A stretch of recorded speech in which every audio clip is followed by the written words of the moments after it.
Welcome to Noble Warrior. My name is CK Lin. Noble Warrior is where I interview consciousness center entrepreneurs about their journey from warrior to commander to king to elder. We'll deconstruct their mindset, mental models, actionable tactics so you can go out and take them and build your business with more impact and fulfillment. My next guest is Memnon Uzan. Memnon held 7 different ranks in a variety of martial arts. He's a polymath, a bodybuilder, mathematician, a violin player, a physicist, and African wisdom keeper. We talked about the idea of being limitless, the blueprint that he took to become limitless in his intellect, spirit, and soul, and how childlike wonder, love of action figures helped him grow into this real-life superhero persona, how being misunderstood helped him find a fountain of never-ending motivation, the process he created to stay reflexively connected to God. The formula for overcoming lust, finding truth on the collision course of science, faith, and love. The 5 metrics that he uses to track and measure spiritual growth, and stepping out of reality helps him to create his ultimate spiritual self. The 5-step blueprint for creating an invincible will. So please enjoy my conversation with Memnon Uzan. Let's start off by something that's really obvious. You look like a superhero. So if I think about noble warrior, if I think about what an archetype would look like, that would be you. In Chinese, we have a phrase, say, 文武双全. It means this guy is a scholar. This guy is also a martial artist. So for me, when I think about you, whenever I see you speak, that's what I think about. So the question that I have for you is, were you always this way, or was there a moment in your childhood, something happened that had you built an archetype and engineer the physique that you have today? Well, first, man, you hear the bio about yourself, and that's a lot. And I'm only worthy of those things if my behavior matches the identity, because you can't do anything. No accolades don't mean anything if you are not able to walk that path in the straight and vertical form. So that all of that stuff means really nothing. But bio is bio. I'm humbled by it, but the path is only as good as your behavior. Um, had anything made me like this? I think from a very early stage in my path, my career and life, because one, I treat life specifically as that is your career. All the first energy should always go to cultivating yourself. And I think as we cultivate ourselves in this life, I think what I did was I realized that I am the manifest, that I can make things manifest as much as my will desired. And what my will desired is to have omnipotence in all things that I am about, all things that I stand for. So what I did was I took a practical approach. The physical body is only a form of an entity or blueprint or that image that shows you on how great your spirit and intellect or your psychology can be. The physical body obviously has limitations. And what I mean by that ultimately is you're not able to fly. We're not able to jump, single buildings in one hop. And we're not able to do those things from a physical limitation standpoint. But I believe the physical is the blueprint, and it shows you on if you are able to perform in a physical form, it gives you that image in order for you to look at it and show on how things will grow, on how things can blossom itself through practice. So if you're lifting weights or if you're doing some cardiovascular skill, everything increases and you can ultimately see it increase. You can see how your body forms. All of those things you can see with your own eyes. You can see if your arms are getting bigger. You can see if your legs are getting bigger. You can see if your chest is getting bigger. All of those things is from an eyes standpoint, you're able to look at and you can see development. knowing that the physical body again has limitations, what I realized is that the intellect has no limitations. I realized that the spiritual body has no limitations. I realized that the soul has no limitations. So what I realized from a very early standpoint is that if that is the case in my physical body, I can stretch it and I can perform it, and it can increase this cardiovascularly, it can increase this bicep, you can increase your chest, you can increase your legs, and thus forth. If that is the case and you can do with your physical, imagine what you can do with your intellect, with your spirituality, and with your psychology. So what I did was I sat down and I started making blueprints on what practices, on what things you can do to stretch yourself, can stretch your intellect, things and drills that you can do, whether it's speed, sagacity, rationalization, memory, all of those things. If it was your soul, on how much can you particularly give and give gratitude to yourself and love yourself for your and unconditionally have yourself in a good place, in a good will, in a good spirit, in a good atmosphere. I wanted to see was it practices for that. In spirituality, I wanted to see how many prayers could I actually do in a day that was practical. How many times can I take time to pray? What does prayer mean? So I wanted to ultimately put a practice in for that. I wanted to put a practice in, and I wanted to say, you know what? How can you adjust yourself in your psychology to ask yourself and rationalize decisions that you make? How can you put practices in that? So ultimately, what I did was I made the body a physical blueprint of actually everything else that comes along with your totality. So whether it was spirit, whether it was psychology, whether it was your soul, or whether it was form of rationality that you have in any form of intellectual persuasion, I made a test for it. And then after the test, I was making practices. So for me, um, I believe that life is built for that individual to not only express his individuality, but that person to live at his most maximum height that he possibly can. And then what you find once you reach the maximum height that you can, you realize that there's other levels to that. So, all Yeah. type of drills that you make for yourself in order to blossom is three things that I believe manifest to being, and that is omnipresence, that is omniscience, and that is omnipotence. So for me, those three things kind of distinguishly and steered my life to what it is. Yeah. One may look at you and say, holy shit, this guy looked like a real superhero, right? You know, it's his body is not Photoshop, it's real. So it's a little bit unrelatable. So if you don't mind going back to the inciting incident where you were before, then describe that a little bit, then that would make it more relatable to anyone who remotely don't even look like you. So so that way people can actually see the path, because what you just described, the mindset, the path, the different domains, I love that. Fantastic. We're going deep more into that, but can you make it go back to the earlier days so that way people can relate to who you were before and the mental shift that had to happen as you go through your own inner resistance or whatever? Yes, that's a great question. Um,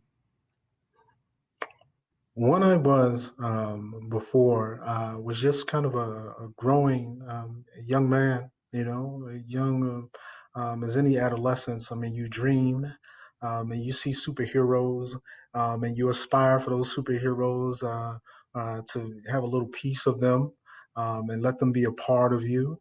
And my dreaming was to always be super in everything that I did. So I used to, you know, sleep with superhero action figures all under my bed. It was at a point I had 187 action figures stuffed under my bed. So my bed like had all of these like lumps, all on top of it, and I'm sleeping, and I'm sleeping like on top of it. My mother is just like impervious to what I'm doing, and think the bed is like all messed up, and I'm lying and telling her it's like lumpy, don't worry about it though. But in reality, I had like 187 action figures underneath my bed.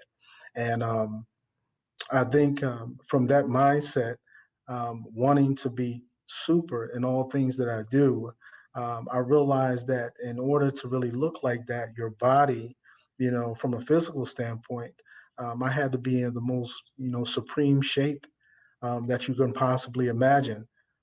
So my body wise, I wanted to include, probably like at age 11, I got into my first martial art, and that was a style called Hunga, which I know you're probably familiar with. And that style was based on the five animal forms. So I got with my first Sifu, and he ultimately took me under his wing, and he was ultimately a principal of an elementary school that my mother had previously went to. So I ultimately wound up having a hookup really with that, and wound up ultimately studying my first martial art. Again, it aligned with the body, aligned with superheroes and everything. And then from that standpoint of me learning my first martial art, it came to be the second martial art. Then I got to Wing Chun, and then in Choi Lee Foot, and then it started growing, all from there. But I ultimately, because I wanted my body from an image perspective to fit the identity of superheroes, because ultimately that's really the first stage that you're thinking about is the image. You're not thinking about consciousness. You're not thinking about intellect, or you're not thinking about any of those things. When you think of those things, you're thinking of, how is my body going to look? So you're thinking in a vanity way, instead of really a conscious way. So I think at that stage of me, I just wanted to be in the most optimum state, optimal shape that I possibly could be. So what I wanted to do was I wanted to climb myself up each time, and be able to perform, and in that form of performance on things that I was doing, I wanted to make sure that my body was at the most optimal level. So I did everything, everything you imagine. I was starting off. I got swimming lessons, and I started doing laps there. I was doing martial art out in the woods, and I was wake up and do it, and I go to practice and do it. So it was a lot of things that really contributed, but really the mindset of it all. The mindset of it all is that I wanted to make sure that my performance um, was that of a superhero. So whether it was running fast, whether it was lifting something, whether it was doing gymnastics, I wanted to make sure I was at an optimal level. And that mindset just basically came from, I just believed in superheroes. I believed that it could exist.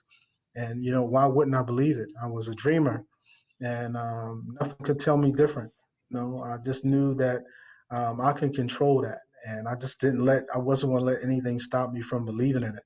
So I just made practices. So here's a follow-up question.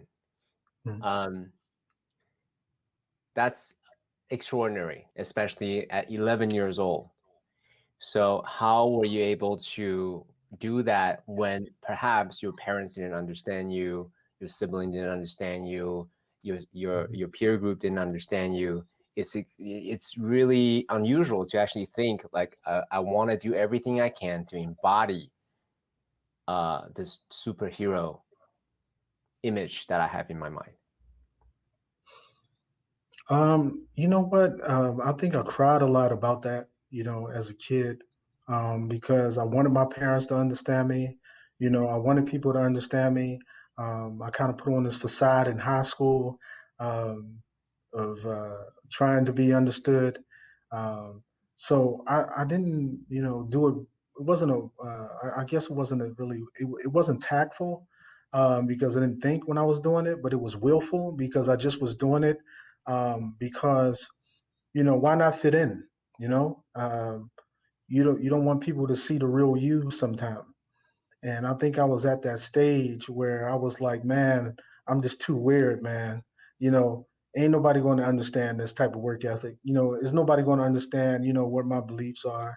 So why even tell them? How could they understand? And parents are only going to understand. They only want to see you for your, they birthed you. So it's hard for them to look past on who you was from a child to who you are. You go through that now. Parents are not going to, they always see you in the one light. So for me, I wanted my parents to understand me. I wanted them to do things um, and be there for me and do all of that. But I realized with doing all of that, the pain of all of that, it made me more independent. And in that independency, I turned that anger from that independency into a fire and then a flame. It's just like how Customato had trained Tyson. And you have a flame, and then there's a fire, then there's an inferno, and basically that was burning on me to really have excellence. So for me, what I was doing with that is I just created, it was just creating more, and it would make me train even harder, and it made me not depend on anybody. If it's the case was, if you're going to train like this, and if you're going to be this type of individual, then you're going to have to be harder than ever. You're going to have to go through hell psychologically, and when you go through that, I guarantee you in the end, you're going to be better for it. And that was my idealism for it. I wrote my whole thesis of understanding was, if you are who you're supposed to be, you are not going to ever need anybody that stands for you or around you. You'll be able to be independent, center, and understanding that what your purpose is, and everything else will fill in. So I never really worried about it. That So whole pause on that understanding. point. So pause Mhm, on that point real quick.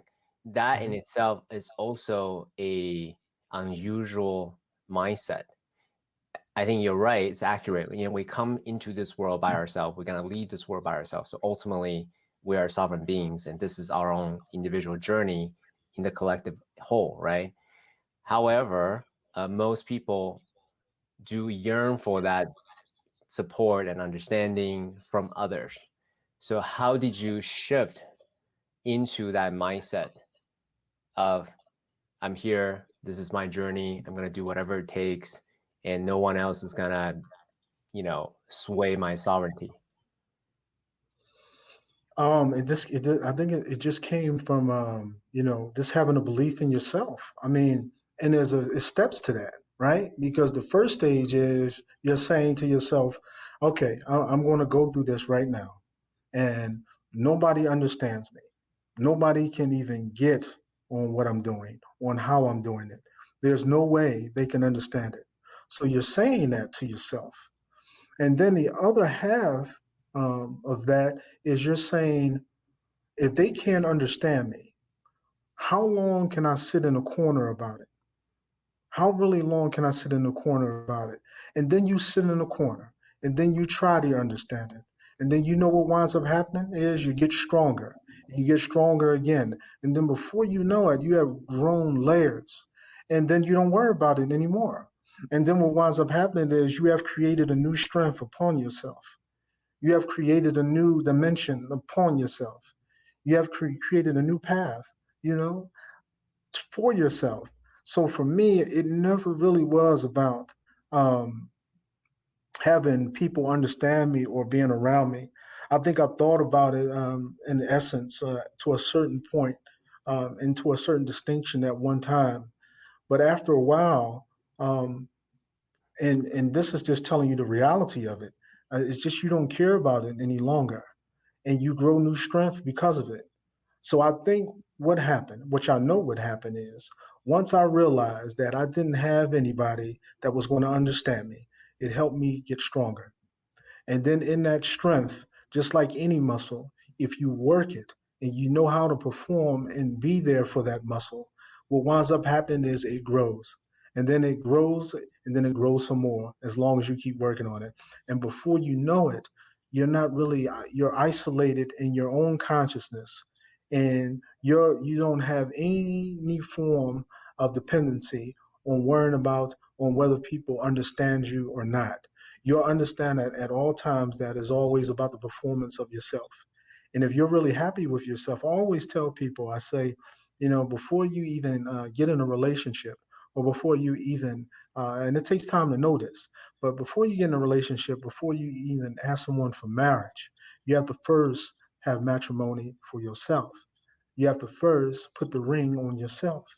If you are alone and you understanding yourself, and you can have matrimony, true matrimony with yourself, everything else will come around you, and you will find someone Jesse is beautiful and immaculate as you can ever imagine. But that has to be the first stage. So I think upon growing, that allowed me to build that muscle up, to create that form of consciousness and strength in biceps and triceps and legs and back and all of those things that you have to do to strengthen yourself in an innate form. And when you do that, I think I didn't worry about anything else ever again. It was over. I Yeah. knew at this time I was going to perform at the highest level because I had no more strings attached to anything. I just knew what I can do. Yeah. Thank you for sharing that. Reflecting back on my own spiritual journey, agree 100%. Where I started, I was looking outwards for validation, approval, and hey, look at me, I look good, right? Vanity matrix. And I took my own journey to where I'm at right now, really start to really get like, oh, this is what it takes to strengthen my spiritual spine, the muscle, the legs, and everything. So to be Mhm. sovereign no matter what. However, for me, it wasn't, I didn't know it before, skip a lot of the middle steps to understanding and appreciating this sovereignty that I have. So what I had to do was looking at role models, Bruce Lee and other people who, if they can do it, so can I, kind of a thing, right? So there's that, Mhm. as well as um, finding others who believe in similar values as a way to like, oh, I'm not alone in this world doing this. All right. There are others, noble warriors, and Memnon is doing that Right. too. Okay, we understand each other, like leaning Right. to discomfort, going for it, right? Like, holy shit, he's doing it. Awesome. I love it, right? Whenever I see Right. you doing your thing, smiling Right. to the camera, saying nothing, working out at the gym by yourself, I'm like, yeah, that's awesome. So for me, Yeah. it's a journey. So I just wanted to underline some of the steps that I took personally to really now appreciate this sovereignty that you speak about. One little nuanced question I want to ask you is: it's easy for the younger selves or the less mature selves to turn bitter. No one understand me. I'm gonna do my thing, so I'm gonna isolate myself. I'm gonna, everyone else is the enemy. I'm just gonna do my thing, right? However, you're not like that. You're doing your thing, but you are doing it with warmth and compassion and empathy for all. And one of the big thing, from my point of view, that your community loves you so much is that because you're doing your thing and you're also very approachable. You don't judge them for their journey. So can you speak a little bit more about the nuance? How come you didn't turn bitter and isolated and just live alone in the woods by yourself versus just being such an open-hearted, open-minded person that you are? Does that make sense? Yes. Makes it's a beautiful question too. There's a few factors in that. One of the factors is that I had developed a spiritual pattern and spiritual practice. So I've been doing pretty much 9 prayers a day for since adolescence. So I think prayer changes an individual and it opens your spirit to a certain degree, and I think so that helps. I have 6 meditations that I do.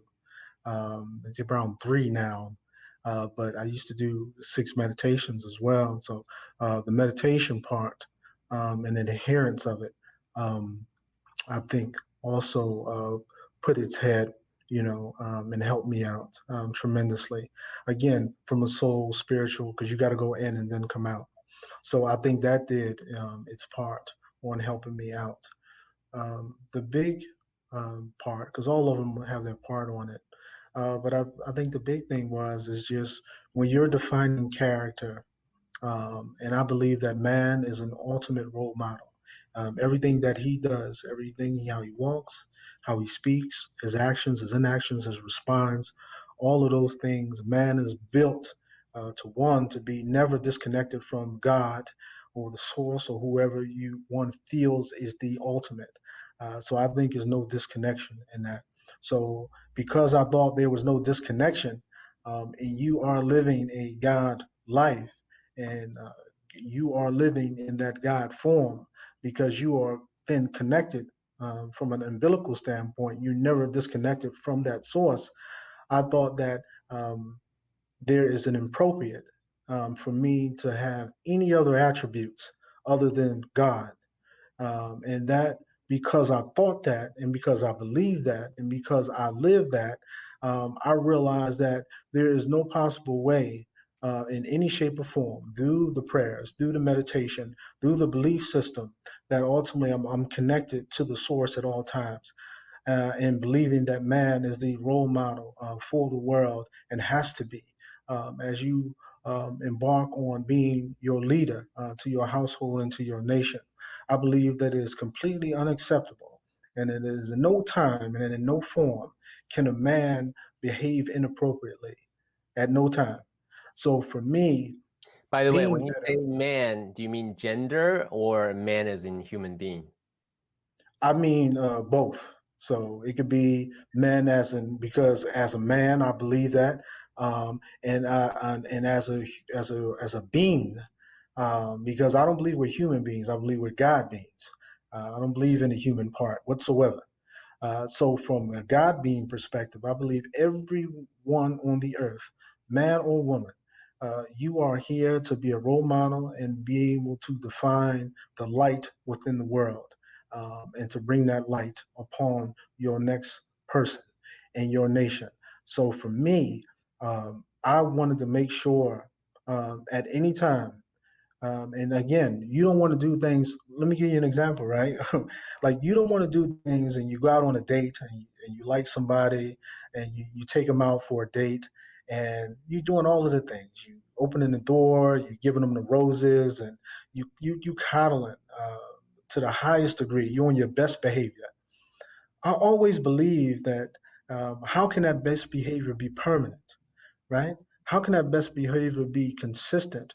That it is no longer an act that you're performing for just because you just put the gum in your mouth and that is the flavor, and now you're chewing it, and then all of a sudden, once that gum loses its flavor, you're then the interest is gone, the energy is gone, the will is gone for that practice. Like I don't believe in that. And I said, how can I keep myself energized, and how can I keep myself consistent? And how I do that is, again, those prayers, that's meditations, that understanding that you are connected to the source metaphorically at all times.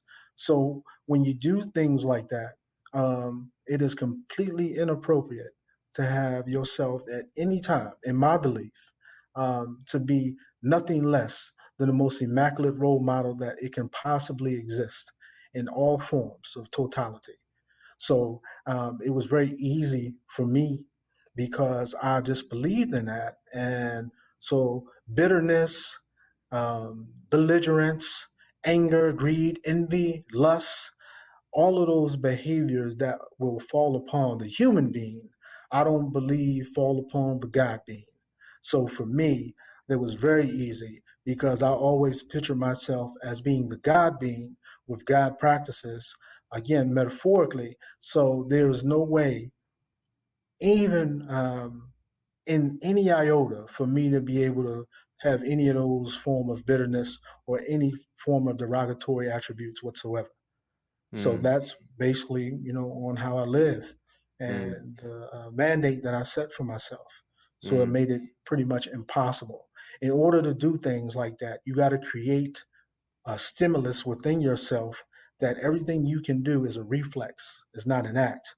It's just like if you right now, a fly flew in your ear, is that within seconds within seconds you try to brush it off. I wanted everything from the divine line to be performed out of myself, out of that God being, just like that. So it's just like a reflex. It's impossible for me to be belligerent or involve myself in derogatory things because as a reflex I'm connected to the source. Yeah. Mhm, Well, we're human beings after all, mhm, and there's various what's the word I'm looking for? Characters, let's say, right? Attributes, as you mhm, said, greed and lust and God, all of it within us. So we're not one in totality. There's just different characters. Let's say it's probably an Mhm. easier analogy here. All right. Yes. That reminds me of the two wolf story of the Native American. Do you feed the good wolf or the bad wolf? And then you basically don't give it attention, right? So one Mm. school of thought is you feel it to heal it. You do give it attention, otherwise it will act up. The other school of thought is you don't give it attention at all. You just starve.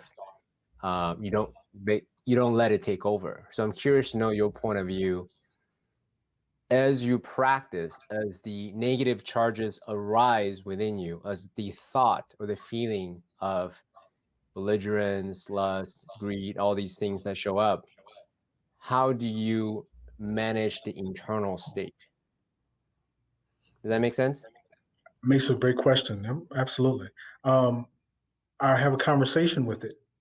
Mm. Let's be real life about it, right? If men see a girl with a big backside, or you see a girl that has a certain form of ornaments on her, and it attracts you, you know, you have to have a conversation with yourself about it. And I figured out, you would think this is really wild, but this is what happens when you spend all this time when you spend all this time with yourself. Um, I would create formulas So what for things formula? like that. I would create formulas for every form of emotion like that. And the formulas ain't something you draw out like the stuff on a backboard. It would be formulas that I ultimately can keep from inside me. So if I'm ultimately, give you an example. So if I see a girl, um, and if I saw a girl at the time, um, and she was, fit all of the physical, um, she fit the physical criteria, right? And she was something that I wanted to explore from a physical aspect, right? I never, with the formula I created, for something like that is I always think about after the orgasm. That's it. And then I'm once I sorry, start back up thinking, one sentence. You always think about the what I, orgasm? I always thought about after the orgasm. Mm, After you have an orgasm with her, mm, then what do you do? So I never was about before mm. because in essence, when I dug into it, all of the feeling ultimately was all the same. Man's ending of sex is always an orgasm. Is always an orgasm. Always. Um, that is part of the issue in far as the urge on men. Another way, that's a different conversation, another day. Mm. However, at that point, what I realized in that situation was um, you're going to orgasm no matter what woman that you're with. It don't really matter. Some girls have been different, and some girls are scream different. Some girls are twist different. But at the end of the day, it's all the same. What you're going to get, the experience. Maybe you're chain because everything is based on the ions for the universe. So you're going to have different forms of energy there. But in essence, it is all the same. So for me, I just totally eliminated that out of context. And then the next layer would go and say, well, what is the consciousness? What is the respect? What is the morality? What is the honor? If you completely eliminated the surge, because the surge goes right to your genitals, um, what is after that? And then after you practice that and peel the layers back, a lot of that, what you find is no longer that urge and being. You're kind of looking in a context different when you look at the woman. So when you do that, you have eliminated and you have now become the master of your own domain. And it can no longer affect you, no longer, because you have now put a formula in. Your body has now received that formula. So every time something like that occurs, the formula automatically kicks in and it never bothers you again. Mm, So all of those things like that, everything, every element of life, I sit mm, back, I address it, and then I create a formula for it. Mm, So anything that I felt as though was going to be derogatory in me, that was going to be a weakness in me, that I thought was going to be a character flaw, or I thought it was going to be some form of malignancy in me, I created a formula for it because mm, I wanted to attack it, not run from it, but attack it. You don't want to run from it because it'll always catch you and yeah. it'll always make you a slave Yeah. to it. So you never run from it. You want to attack it, you want to address it, you want to have a conversation with it. And then based on that conversation, I'm going to give that particular trait an ultimatum. You either going to do it my way or I'm going to get rid of you completely. And ultimately, it always settles into a formula where I'm able to create it. And then I'm never attacked by those antagonizing things ever again. They don't even come near me. So it's not, is more of, I don't have to worry about feeding the wolf because I don't even have the food to feed the wolf. Mm. So what I'm hearing you say is essentially the learning process is to practice um, with the end in mind. Ultimately, you skip ahead to the end. Okay, so I see the attractive attributes, whatever journey I took it to the end. Then I have my orgasm, and then what? That's the first layer, and then the deeper layer would be morality and honor and everything else that matters to you, right? So from Right. that space, then you can then basically make that choice powerfully from a sovereign place versus being led by your mind or your lust or your dick or whatever. Is that an accurate recap of what you just said? Yes. Cool. I think you got it in a nutshell. Yep. Yeah, I mean, we can extrapolate more and more, but I think that's a pretty good. Okay, you got the thesis of it, so yeah, I mean, there's no need to. You got it. Yeah. Um, so let's actually skip ahead a bit to because you mentioned a lot of gems earlier. You talk about omni presence, omniscience, and omnipotence. Can you say a little bit more about that? Because you're a man of science and math. You're also a man of spirit. At first glance, it would seem paradoxical, right? So how would you say to someone who may be asking you, hey, how do you be a man of science as well as a man of faith? Well, I think faith has many, or I would say it would have a disturbance in its definition in the West, not so much in the East as much. Um, Science to me, in all its glory, is a form of rationalization, a form of theories and rationalizations that are based upon facts that have to do with math. Math just doesn't care about you whatsoever, and it just tells you the truth at all times. It's never a lie. There's never a form of a lie. It is always accurate. And so when you look at science and you look at math together, they are basically combines and forms of one another that ultimately brings upon a faith, because it just depends, right? Your faith is in the truth. Your faith is in what it is telling you that is the truth. Your faith is in oneself. Your faith is something, I mean, anybody can have faith pulled in one direction or the other. Um, do I believe when you say faith, is it more Wait, of a one second. religion? What do you mean one direction or the other? That you lost me there. What do you mean by that? Um, when as far as faith is concerned, with Yeah. religion, and yeah, because Faith. I'm trying to, I want to make sure I'm understanding that in you is when you say faith, do you mean religion? And when you say faith, or are you just saying Spirituality. faith in general? Spirituality. Yeah, well, I think faith, uh, math, and science all do go together because I ultimately don't believe. I think all connects to each other. You have when you have science, you have math, and I think you can have faith in both science and math. And I think at the end of the day, when you look at science and math, there are truth serums. There are things that are actuality. Science is built on theories that are coming from derivatives that come from math, and math is just based on a form of truth that it doesn't care about anybody.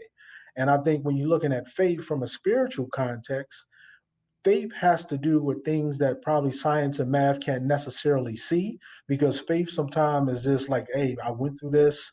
There's nothing you can tell me. I felt it. I know what it is. There is something inside me that I can't. It's not about logic. It's not about uh, a form of putting things on a board and drawing it out. It is something that I feel. It is something that because science and math can't tell you about love, right?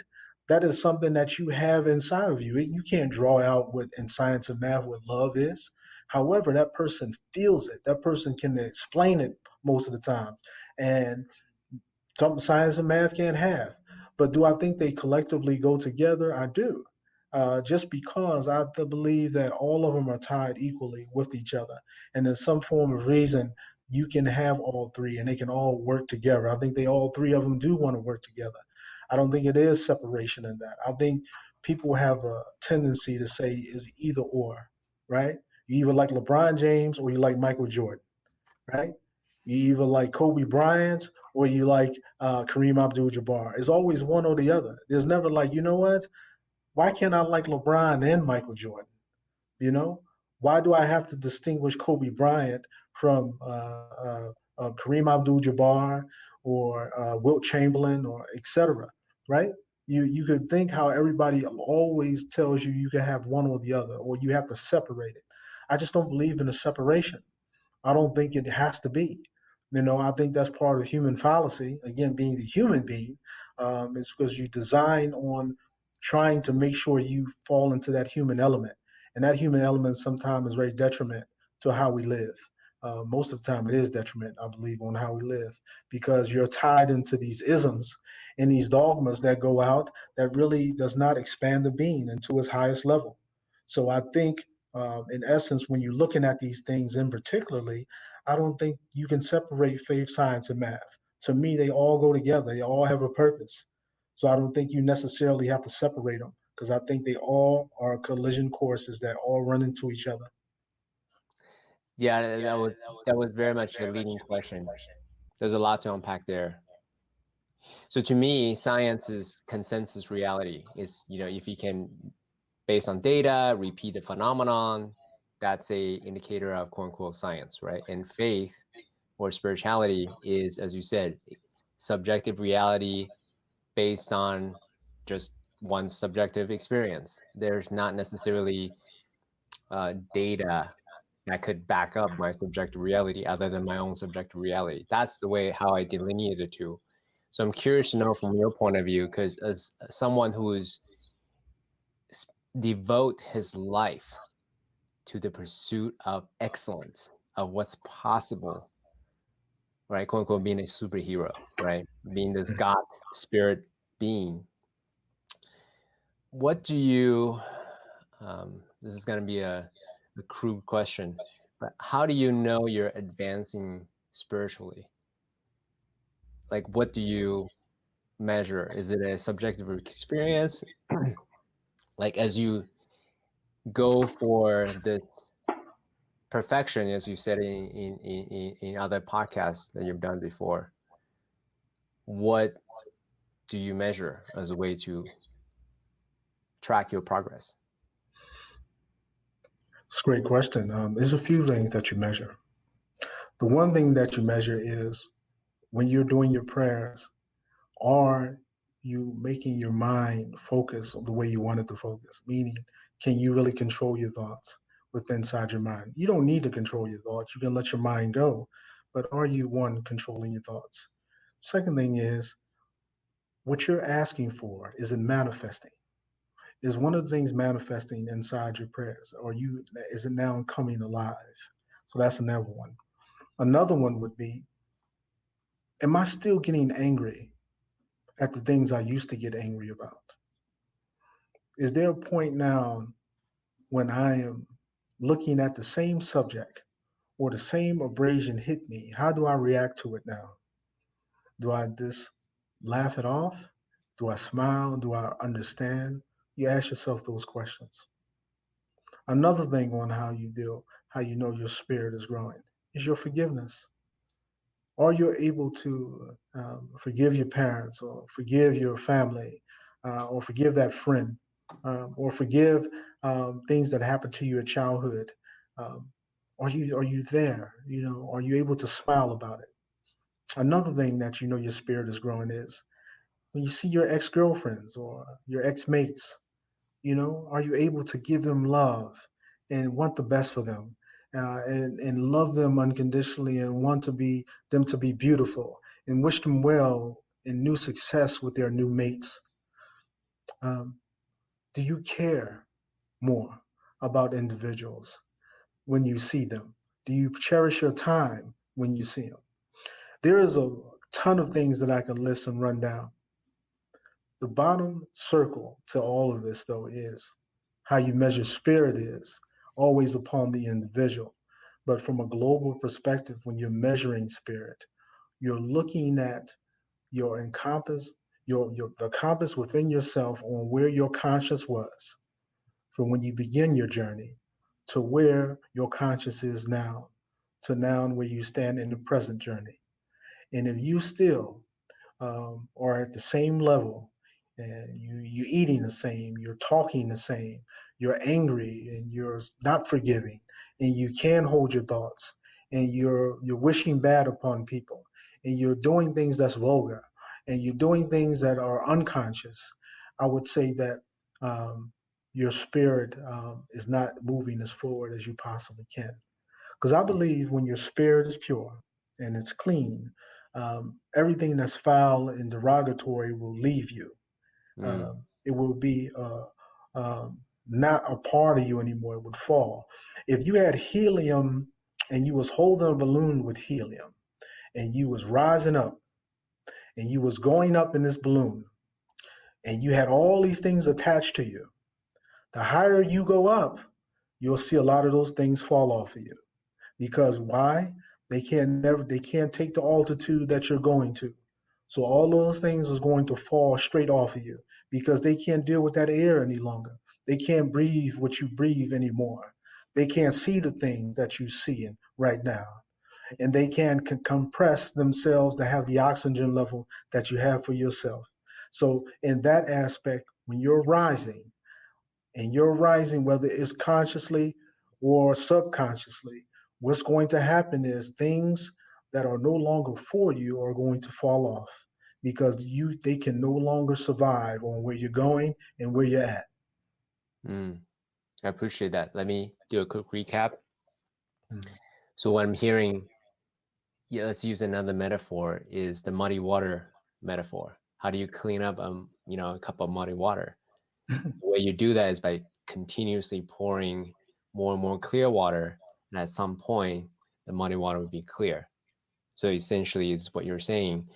How you measure based on Memnon's point of view is, am I bringing forgiveness? How is my anger? Am I still triggered by the old triggers that I have? And when I meet my exes or friends or quote unquote enemies, adversaries, do I wish them well? Do I give them love? Right. And actually, an interesting point you said is, am I manifesting what my desires or vision is? Can you say a little bit more about the vision to reality part? Yes, our living reality. Um, when you are fighting this spiritual part of yourself. See, a lot of happens because we are conditioned in this world to respond, to react, to interact, to at a certain level. I don't really believe that the spirit gets stronger until you detach yourself in some form from reality. I believe you have to move yourself out of the reality in order to find your own reality. And I think once you find your own reality and you're able to adjust to yourself, you're able to love yourself, you're able to give yourself um, the mighty warrior, noble warrior that you are, who you should become, why you are there, why you are present. When you figure that out, literally, when you figure yourself out, everything else that you have, it surrounds you that is going to blossom that character. Everything. You're going to find the food that you're going to supposed to eat. You're going to find the friends you're supposed to be around, and you're going to find a woman or the man, the woman. She's going to find a man she's supposed to be with. He's going to find a woman he's supposed to be with. All of those things are going to fall into identity. All of that is because the spirit is now free from any forms of reality that are there. You are now formed your own reality within yourself and became yourself. So now there's nothing but love that exists now, that is going to surround you and embrace you. So your life is going to make a turn. And that turn is going to be manifesting yourself into the ultimate spiritual self. And when you get the ultimate spiritual self, everything that you do is going to be ultimate as well. I love that. Thank you. I've 100% agreed. But for the sake of discussion, let me ask maybe some questions here. So my understanding, using my language to this, is you have the super consciousness, right? The Godhead, the higher self. Then you inherit it, perhaps, from your parents, from your culture, from your gender understanding, your teaching, from your schools, all these different false constructs of reality. And through my own practice, I can shed away these false beliefs, and I get more and more illuminated. And thus, I'm more free to go out and create my own reality. What is it that I want to bring to the world? "Quote unquote," self-actualize, or really just actualize reality. I love this quote that you had in your other podcast some time ago. You said, "Each one is each own signature. I am and I create." 100%, right? Really owning that I am and I'm create. Right. So, did I capture everything you just said? So yeah, you did it great too, man. That was great. You did it excellent. Yeah, very good. So how does one cultivate, going back, right? Going back to the tactical, how does one go and cultivate that I am and I create, this Godhead? Do you have any specific recommendation and practice so then others can go out and take on similar practices? Um, how do you cultivate it is that um, you have to form practices for yourself. Well, first, let's just go through the blueprint. The blueprint is once finding your identity, find out who you are. The next step is you got to love who you are. You got to really love it. The next thing is you got to work on yourself. And when you work on yourself, you have to work on those attributes you feel as though is most prevalent in your life. The next thing you got to understand is where's your will? Because the will is going to drive you anywhere you want to do. There's nothing that the will is the super element of self. See, people don't understand that, right? And what I mean by that is, you know, have you ever willed to do something? If you had the one that you love, your mother, if someone's going to attack your mother or your father right now, is it anything that will stop you from not letting that happen? You'll do everything possible, right? For that not to happen. You'll get strength that you never had before, that you never seen. You'll get speed. You'll get quickness. All of those things will happen. That is designing your will.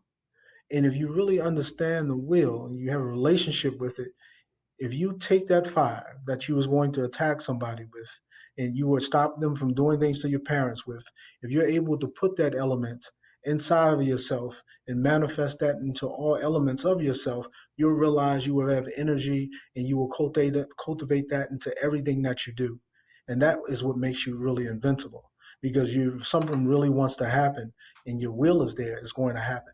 Nothing can stop it. So it's about really shedding light, understanding the will, getting a relationship with it, and bring that upon your life to share it upon all the attributes that you have upon yourself. Nothing can stop you. But that is about the fourth one that you would have to do.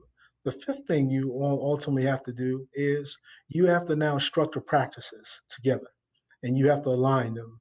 And what I mean by that is that inside of your day, you got to say, listen, I wake up around this time. What do I do from the moment I wake up until the time I go to bed? What am I actually doing?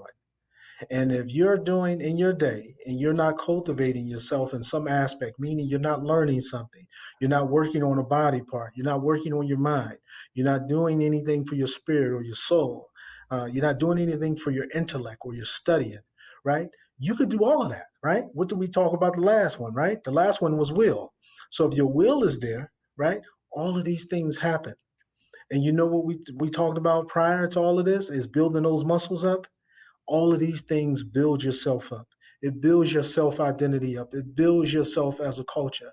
You self cultivate these things. And just like muscles, and you're building, and you're in the weight room, and you're getting big muscles, and you're getting all of these things that you're doing in a gym, and your cardio is getting good, and girls like to work on their backside, so their backside is getting bigger, and all of those type of things like that. Imagine if all that will that you had to really concentrate on all the aspects: soul, spirit, body, intellect, psychology. Imagine if you had all of that all put together and you had actual practices or you knew what to do to build it up. Think about that. If you do that, then what type of person would you be?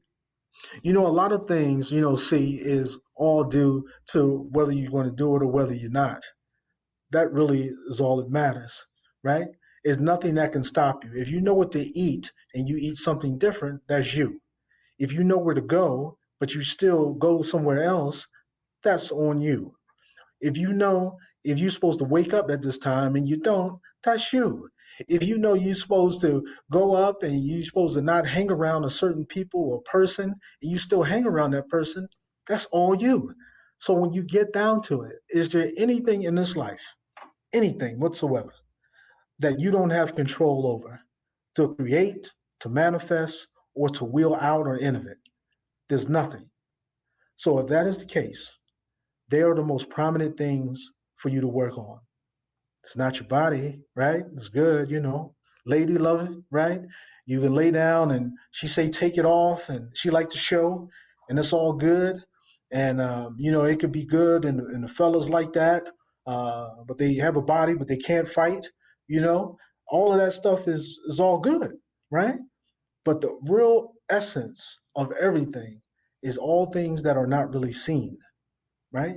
Is all things that you are really, just like diamonds, and all things that are really valuable are always hidden, always, So there's hidden parts of the being that you are supposed to work on, that will come out openly once you cultivate them. And Yeah. if you cultivate those hidden things inside of you, you're going to find that you're going to be more immaculate than you can ever imagine. So it's all your choice, right? It's all things that you do and you want to do for yourself, because nothing can stop a determined individual, no matter what. And with that determination, I'm talking will. If you know how to master your will, you'll master everything else. And that's how you cultivate, see, and that's how you got to do it. But you use the gym analogy as a way to, on this podcast, we actually use the same analogy over and over again. Just like how you go to the gym to train your muscles, your physicality. You can go to the gym, your mental gym, to train your mentality, your emotional gym to train your, how expansive is your heart. You can go to the spiritual gym to train a way of being. And the more reps you put in, the more quote unquote muscles you have, the more strength and mastery, and the more range you have to really have all different domains of your life work together synergistically. Effectively, that's what you said. Yeah. Yes, Cool. One absolutely. other thing I wanted to underline too, this is maybe nuance, but for any of you listening, Stanford researcher BJ Fogg, he wrote a whole book about tiny habits, right? And the whole idea is you don't start off saying, I'm going to do what Memnon does. He's like a professional, a spiritual warrior there. So, but what you can do is break it down to the atomic unit of a step. So, for example, if the habit you want to take on is flossing, so instead of thinking about flossing the entire set of teeth, which may be, oh my God, it's a lot of work, start off by making a commitment of flossing one tooth. And of course, when you start with one tooth, and probably do a lot of other teeth too, right? So that's one thing to do. And the underlying thing that I want to say to any of my listeners here is anytime that you take on, let's say, exercise, you are taking on the being, you're an athlete, right? That way of being, you don't need to do what Memnon does to be an athlete. You can literally put on your shoes as your micro commitment, and that's your way of being, your step into that future that you're creating for yourself in your life. So that's one thing I want to underline. It's not necessarily the doing. Yes, it is. And it's more important on this podcast, we talk about way of being. Curious to know what your thoughts are, Memnon. No, I agree with you. I mean, I think that is definitely in a direction on the person, on the individual, is always the way of the being, you know? And I think you can start. I think people always want fast results, right? You go there and people are getting married or they got an event coming up at the beach and they want to get slim fast and they want to do all of these things. Again, this is on the image part. But it all comes down to moving a step. You can move a baby step, but you know what that means? Even if it's a baby step, it was still better than you were yesterday. That's the way it works. And then from that baby step, I guarantee it becomes a 12-inch shoe, then a 14-inch shoe, then a 20-inch shoe, then a 25-inch shoe. It just keeps going on. Because again, what does the physical teach us? The physical teaches us is that the more you give onto your body, the more it grows. It's a proven fact. You can look at any form of um, bodybuilding or any form of physicality, when you are structuring yourself to form a pattern of working your body is the what the creator gives us in order to see what results go into what work is done. And the overall work, when it's done in an aspect, it comes out and it shows you that it grows if you put work into it. So again, you don't start out lifting 400 pounds, right? You don't start out lifting 1,000 pounds and squatting all 2,000 pounds and so forth. You don't start out like that. You start out doing push-ups, sit-ups, and then all of a sudden you're 135 to 225 and 335. It all works. So if it's telling you that, because that's what physical does, tell you that specifically, you running 1 mile 1 week, right? And by the time if you run 1 mile a week, by the time that year is over, you be running 12 to 15 miles probably every time. So the physical, again, is the blueprint. It is what we are given in order to really succeed with the hidden jewels of self. You have to know what's outward, right? It's just like you play chess, and the pawns are there to give you an expression, protect you, and to keep you protected and to show you form on why you should not be caught. And Mm. ultimately, you use those pawns that you have upon yourself in order to manifest the king and the queen within yourself. That's the way it works. Everything is given and shown to you as a matter of image or consciousness. And it's up to you to really find a defining meaning on what that means to you. That's the way it all works, man. And ladies So and gentlemen. I want to ask you a quick question because you had mentioned in one of your 5 steps loving yourself as a practice. Now, Mhm, most people will agree intellectually, yes, I love myself. But in mhm, practice, very few people really truly embrace the totality of who they are. I recently came across a quote that says, your ability to be bold in pursuing your dreams is in direct correlation to how much you love yourself. I just love that so much. So I'm curious to know what are some of the practices that you can recommend that you have that you could recommend to your students of ways to cultivate self-love? The way you love and cultivate self love is spending time with yourself. You can never love yourself amidst around a group of people in a correct form. You have to spend alone time with yourself. You have to close your eyes and what do you see? And then about controlling what you see is about what do you see? And if you see it, can you explain it to yourself? And every day, if you do that and you practice the alone time and you practice closing your eyes and seeing what you see, and you examine why you're seeing it, you're going to have better understanding of yourself. And that's going to create a condition. And that is going to create a love. And that's going to create a bliss of yourself. The more you spend time, just put it this way, and you can look at it metaphorically in this fashion. There's not anything that you spend a lot of time with that you wouldn't grow a fondness or love for from a being perspective, right? If you're spending time with your mother and father, right? You love your mother and father. You love your brother and your sister, right? You love your mate that you with. A lot of people even stay in relationships not because of love, because they spend all that time together. So ultimately, time again, all these elements in life are teachers, right? And that's what time teaches you. Is one of the foundations of time. One of the foundations of time is it shows you from a blueprint on how things grow, right?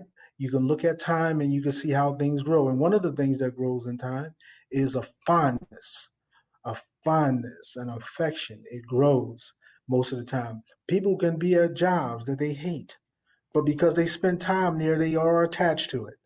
So that is showing you the blueprint on what you need to do for yourself.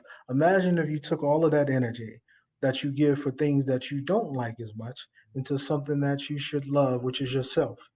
And when you create and you're trying to create a fondness, you have to spend the time necessary with yourself. You have to spend the elements of time with yourself. And you have to, and that is going to create a belief, it's going to create a love, it's going to create a bliss, it's going to create a magnificence, and you're going to become the most greatest being you can ever imagine just because you have now spent that time and you have grown the fondness and you have grown the compassion for yourself. So, yes, absolutely. So, in order to have your question answered, is that how do you do it? You have to spend that time with yourself. That's the only way it works. You can't be in a group. You can't be around individuals like that. This is why the me time, and people talk about me time, but it's never thoroughly explained. The me time is the time that you are taking to love yourself. Mm, That's what it is. mm, So the more you cultivate yourself in your me time, I guarantee you the more love you will have for yourself. mm. It's chicken and the egg, right? In my mind, that's the way I kind of see it. It's I spend time to love myself, so I'm bringing a way of being into that practice. And also, as you said, it's an outside in as well, where the more time I spend with myself, the more fondness that I also have with myself. So there is that synergistic effect there. Am I accurate to recap what you just said? Yes, All you've right. been doing great, man. You, you are recapping the mess out of it too. Great.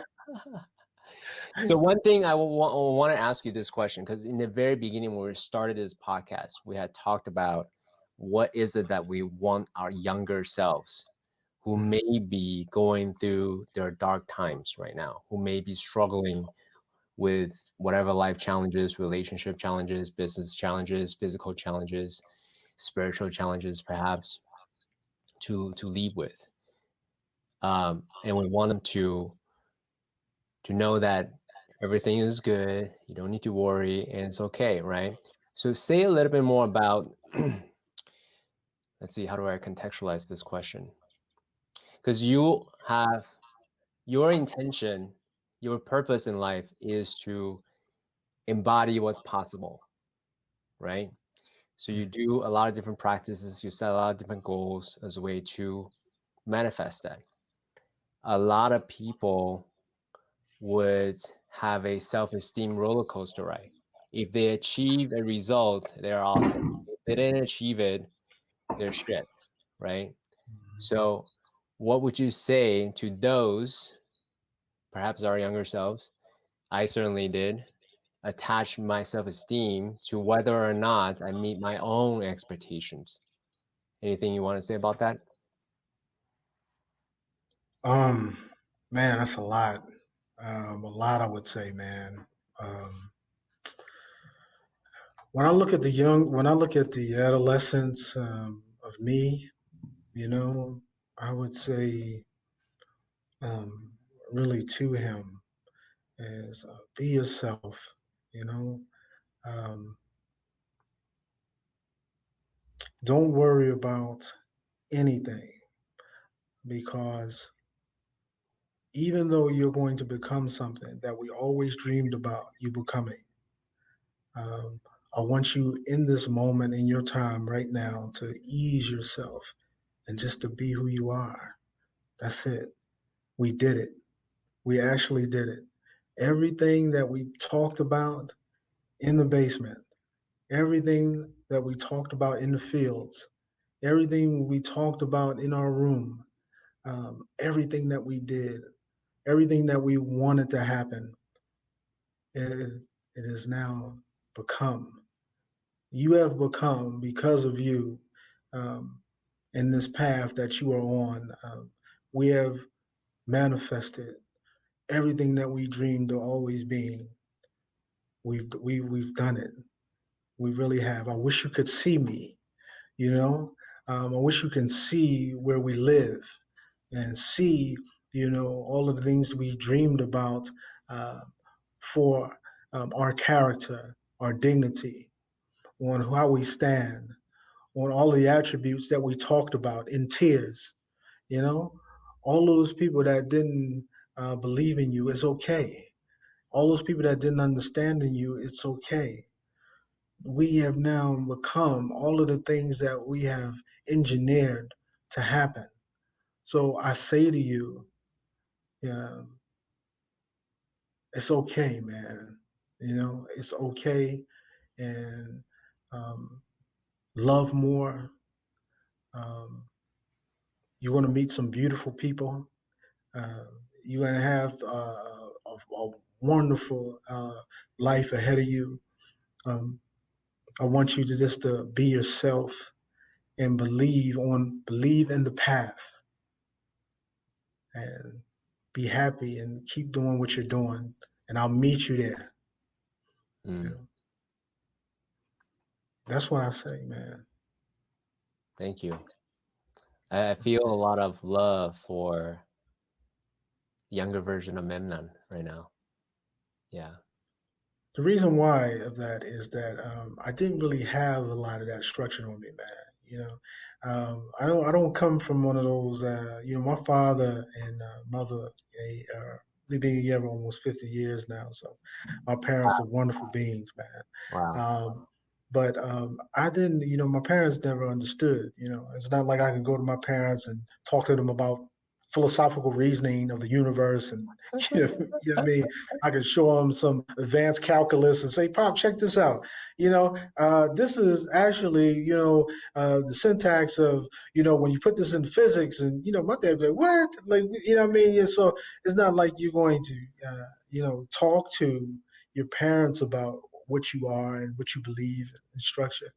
So I didn't have, you know, I have a wonderful older brother, um, and he was a blueprint um, of ultimately believing in me and doing those things. So my brother was a great source of Mm, inspiration to me. But nobody, I didn't have that type of love, man. Like, you could be with somebody and you could be like, hey, I bought you, you know, all these roses, you know, and I'm taking you on all these trips, and that's not really on how that person looks at love. Like, she hates roses, right? And she don't like going out, you know? So it's just like, yeah, you're doing things that are loving, but you're not doing things because you're not paying attention to that individual or how that individual looks at love mm, and will feel love is appreciated. So for me, I didn't have a lot of that, man, so I had to kind of create it on my own. But it grew me stronger. I grew more personal because of it. So when I'm talking to my younger self, I'm envisioning, where I'm at, you mm, know, I'm envisioning, in the room, creating something, writing all these notes about an exercise I'm going to practice, or writing these notes about some form of crazy psychology test that I'm going to give myself that was like 83 pages. Or do something and be standing staring at a wall for like 18 hours, and seeing if I could ultimately see through it. That's why I probably squint to this day. Like my eyes is, you never can tell. You know what I'm saying? See, they probably think we from me and you got the same eyes. You see that? You know, and ultimately, I think that's to this day, man, why my eyes are the way they are. But ultimately, I put myself into all of these practices, man. Um, that that it was going to be. I had to find love for myself so much, and when I look at my little side of Memnon, I just see, myself in that room. I see the tears he was having. I see the belief that he didn't think nobody really saw him for who he was, and believing in the greatness about him. Because my life is this unbelievable. Nobody, if you've seen practically, unless I was on Facebook, right, and people can actually see what I'm doing, right? It's not you gonna go out and tell somebody, hey, let me tell you about this guy M9. Like he's part of this. He does an intelligence test. Has rationality. He lifts these weights. I mean, all of these stuff that you may say about me, nobody's gonna believe that. If you like told them like verbatim, like, oh, get out of here. There's no way. That type of thing. And that's what you always heard. And because people have such a low expectation, for the self and how you can cultivate things into yourself, so nobody believes it. So when you ask me those questions, I just see that kid, like, and I see the pain, that he was going through. And because you grow spiritually, you now grow the compassion, right? And you now grow the compassion to be, something more. So, So so, so that's one half of my question. The other half of my question was, how do you not let the weight of expectation, this weight, crush you? Does that make sense? Because for a lot of high achievers who are totally committed to self-actualization, self-transcendence, being the most that they could be as their best self, right? What they fight against is their own created weight that they've been carrying all their life. And I know that well because I've carried that. And I right. have to be really cognizant of, like, hey, don't let that stop me from taking the action and actually enjoy this very moment here and now. So I'm curious to know, as someone who has a really high aspiration to be the best version of himself, that the embodiment of excellence, how do you manage not letting this weight of expectation crush you? Because I live with it. I want it. That expectation is not anything that I don't want. So for me, it's not really about expectation. It's just about me just living my life. So I don't really see it because the expectation I put onto my own life is already wanting to cultivate excellence. And again, something we prior talked about is that, because I live myself in a certain diligence of being disciplined to want excellence and cultivate excellence every day in the practices of all of those things that I do, I just live my life and I let it act as a reflex on my behavior and actions, reactions, and response.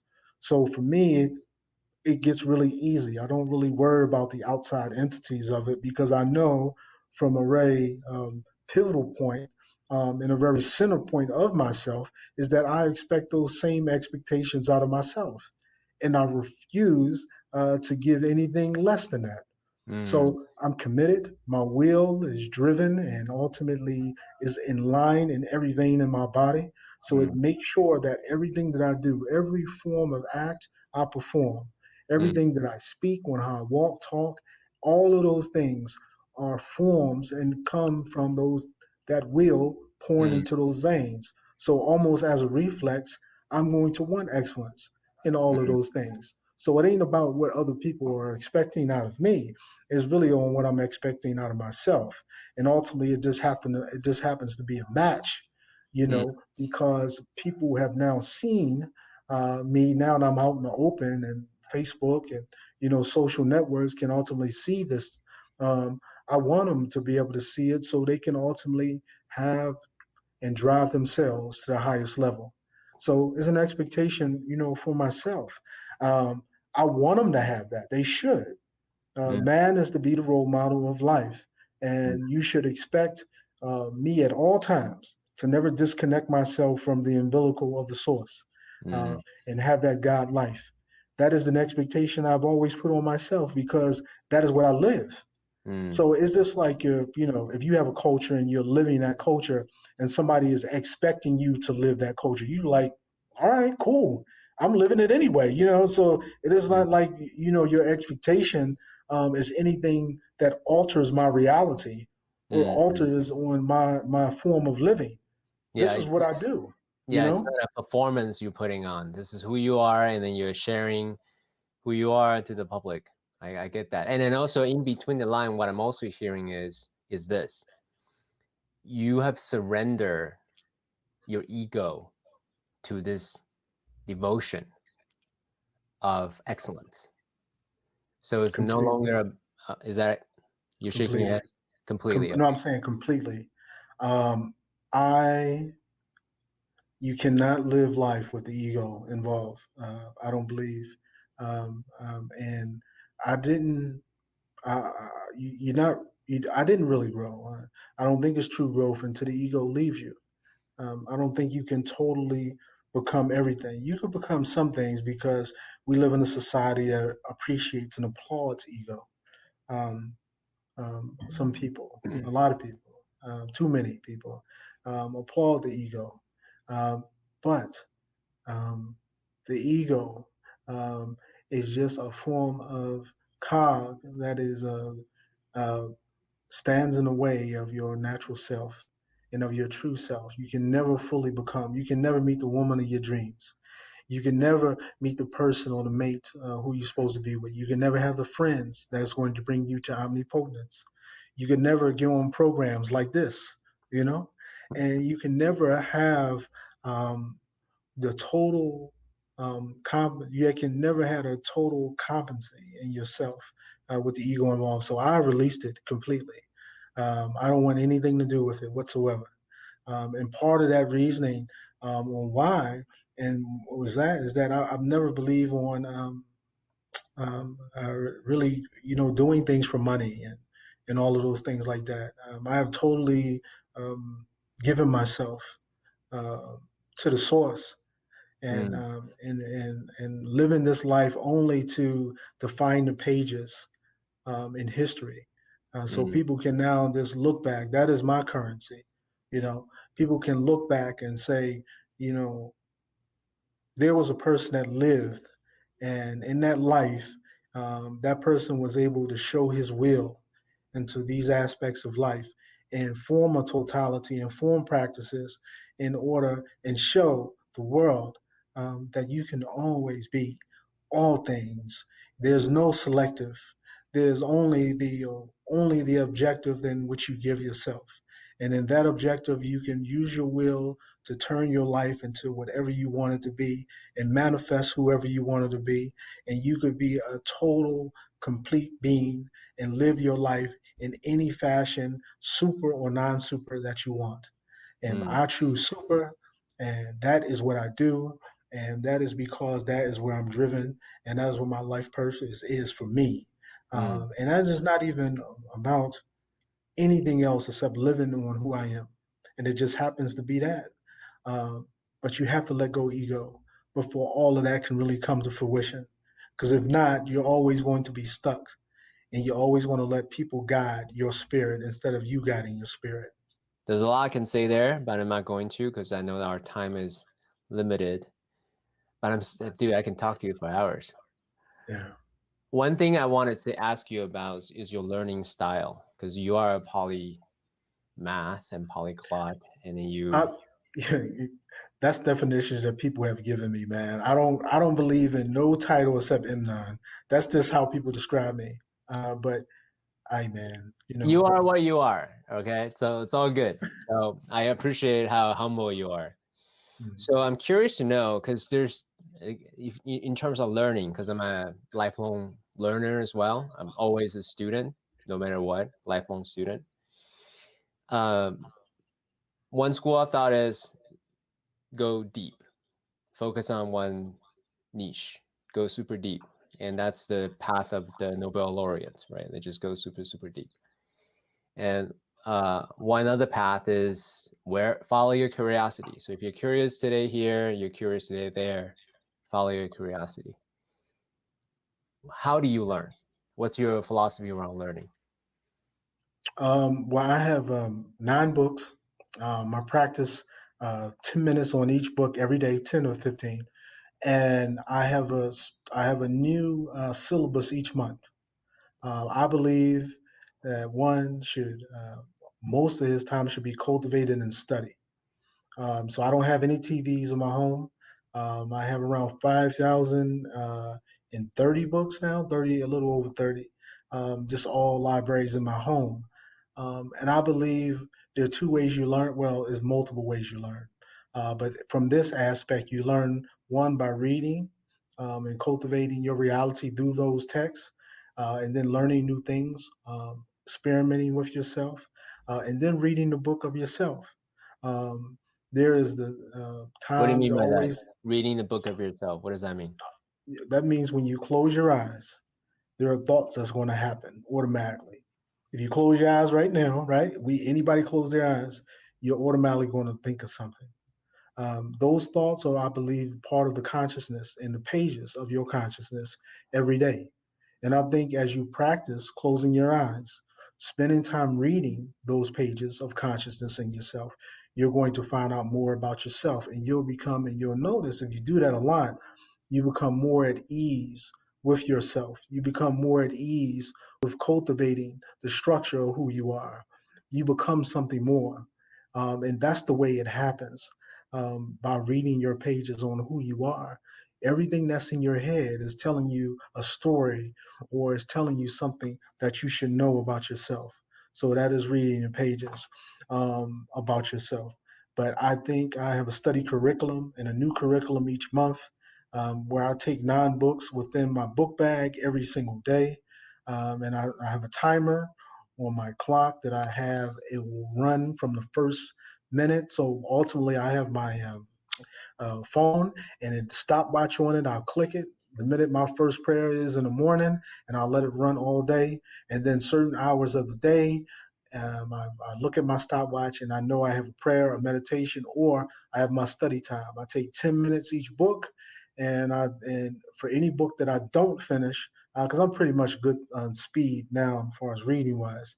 But for every book that I don't finish, it will go to the new curriculum for the next month.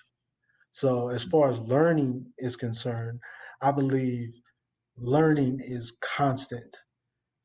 There's not an element to the universe, to each element, that we are not constantly trying to cultivate ourselves through the learning channel. And I think you should set up a form of system to cultivate yourself every day. Good. This happens just to be mine. Good. All right, let's go a little bit more on the ground, boots on the ground here. Uh-huh. For constant learners, it's easy to read things that's spoon fed to you and have an idea like, hey, I actually know this book. What I came to realize for me is, well, I don't really understand this book until I can teach someone else what I've learned from this book, right? So I'm curious to know, you consume the books 10 minutes at a time, 9 book a day, right? That's really impressive. What do you do as a way to integrate everything that you learn, in terms of information to knowledge to actually your ability to pull it out of you at will? Does that make sense? What Absolutely. practices that Absolutely. you have to integrate what you learn? What psychology teaches you is that the best way that you cultivate learning is to write it. You have to write what you learned. So what I do is, every night before I go to bed, do one of my last memory tests that I do is I try to write on 20 lines everything I learned from all of the books, right? And Mm, some books I will remember better than others, because mm, and that's the book maybe touched me more or I thought was more interesting, mm, mm, or it was in more favor in the right side of my brain, that day. mm. But I'll write it out 20 to 25 times. Again, I don't really put numbers on it, but 20 to 25 lines. I write out every single thing that I learned. I then go take that, and then I share it in the morning with myself, by again reiterating what I learned. Because a Mm, lot of times you go to bed and what, you don't remember nothing anymore. Is it? So I was able to train my memory, to be able to get conditioned to that. So it's the last thing. So let's backtrack, right? So you study the books. At the end of the night, you reiterate the books. And sometimes you go back and cheat because you forgot a few lines. So you go back to the book, make sure you understand it more, and you go back and you write it down. That's the end of your night. You wake up in the morning and you reiterate some more. So now you're again starting with that information inside your consciousness.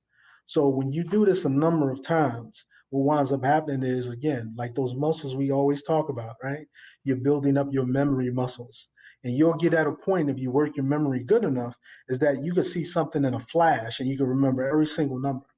You can look at everything in one line and you can remember everything in that line. You remember everything in two lines. You can remember it in three lines. Before you know it, you can remember a page. And when you remember a page, how further can you go now? Because we know the mind has no limit. So can you remember 2 pages? Can you remember three? Again, these are the practices that you put into yourself if you want to have the will to do it. mm, My will is just, I believe there's no limit into will. Because again, we go back to that kid, those superheroes under the bed, mm, and this is something that I always believed in. So ultimately, you manifest yourself in your own identity and you build your own practices up for your own identity, and then this is what you become. Yeah, how I learn, do I feel learning is something essential? Yes. I think one should be cultivating every single night. mm. I love it. Um, Last question. Well, let's see. Like I was saying, there's so much more I could go, but our time is limited. Let's focus on that question of will. So if you look at the yin yang sign, right, the yang approach is power through, right? And if you look at the yin, is surrender, let the collective consciousness take you and surrender to flow. So I'm curious how you navigate when you cultivate your will like a weapon. How do you navigate the yin and the yang? Um, it's the old story of the caterpillar. I'm going to share it with you. The caterpillar Mm, was traveling, right? And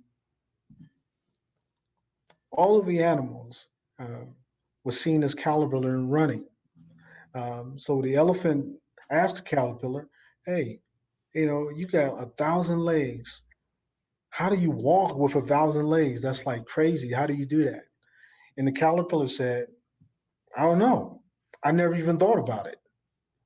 And the minute the caterpillar started thinking about all those legs he had and how he's doing it, you know what happened? You know it because you're smiling. He tripped, right? So that's my answer. I don't even think about it. I mm, don't. I just let things kind of persuade themselves and go in the direction they have to. And if I don't know what that feeling is, or if I don't know why it's there, I'm going to ask questions on why it's there, or I'm going to ask questions on that feeling. And you know mm, what's going to ask questions on that? I'm going to find out one way or another because I'm going to dig and then I'm going to dissect. And when you dig and you dissect, you come out better with a better understanding than you had when it first happened. But for the most part, and for the ultimate part, I don't think about it at all. I just let everything happen the way it's supposed to happen. And then I'll just take it from there. So whether it's from the surrender or whether it's from the will, and if they're colliding, or if they are speaking, I let it just happen. mm, At that point, just like Osho talks about, is you become the watcher. mm. And instead of asking why things are there or trying to figure out things on why they're there, you just be the watcher. Because Well, all I'm gonna things that. I'm gonna push you on that just a bit. Go So ahead. David Goggin wrote a book, Navy SEAL guy wrote a book called Can't Hurt Me. And his Mm-hmm. whole thesis about it is when you think you can't, you've only reached 40% of your capacity. So his whole thesis around life is leaning to adversity, push himself harder than ever. Is a very masculine, very young approach to life, right? Hmm. So as you cultivate your will, I'm curious to know from your point of view, how much do you have a like an aphorism to how much you lean into discomfort? Because in my mind, leaning into too much, you're gonna get injured. If you don't lean into it enough, you get complacent. So how do you find your own sweet spot? If you can articulate that, that would be really great. Yes. Well, it's like you if you're doing reps on something and you do Mm, it to failure. Um, you do things until you can't do it anymore. I mean, there's not a point where I say, you know what? When we asked about, what we can talk about, right? What did I tell you, right? I said, we do anything, right? There's no limit. There's no limitation. We go for it. Anything. You just let it go. I answer it. Um, I go into failure. mm, Um, and when you go into failure, you know that you know where your limit is at and how you can stretch that limit. You don't have to put a time on things. You don't have to put a number on things. You can just ultimately say to yourself, I'm going to do this to its maximum effort. And if mm, you do things to its maximum effort, you know you can go how far you can go and how much more you need to do in order to get where you have to go if you have a goal. And for me, yeah, everything is built. You can get built in adversity. We find things, but adversity can go sideways too. Because if you have a bad, you can find a lot of people who went through adversity and then come out like Gogans did, right? Because so it's not really about how Gogan says what adversity is, because adversity can only turn upon the beholder. It's about the will and how you generate the manners in that will and how you respect and honor yourself enough to be driven in order to drive yourself to the new level, right? And thankfully, Mr. Gogans was able to drive and turn himself in that adversity into a flame. But there's a lot of people who don't understand that feeling and ultimately give up on themselves and don't have the will to generate and flip that. So again, it always centers itself on the will. And for me, it's not about on a number. It's not even about adversity. It's about what can I do to its maximum level, and then I'm happy with it. And then I mm, maximize my level until it goes to another maximum level. And then it mm, goes to another maximum level. Because again, like we always talked about, you're always going to build those muscles up as long as you work on them. And as mm, long as I work on that maximum level, I'm going to create a new one. So mm, that's how I look at it. mm. Memnon, I so appreciate you being here and sharing yourself, your life experience, your practices, going to the different gyms, right? Physical, mental, emotional, spiritual, and really help me unpack why is it that your people love you so much. And I now have an experience of you. So I have a glimpse, I have a little understanding of why your community, your students so appreciate you as a teacher for them. Just thank you so much for your generosity and the willingness to do this verbal jujitsu with me. So Man, listen, see you now. You are a friend and a brother. I'm so humbled to be a part of this broadcast. For you to invite me here, I can be more humbled. It's an honor to meet you. It's an honor to meet your audience. Um, I'm very humbled to be here. I hope everybody I could have in this broadcast we have kind of answered some things.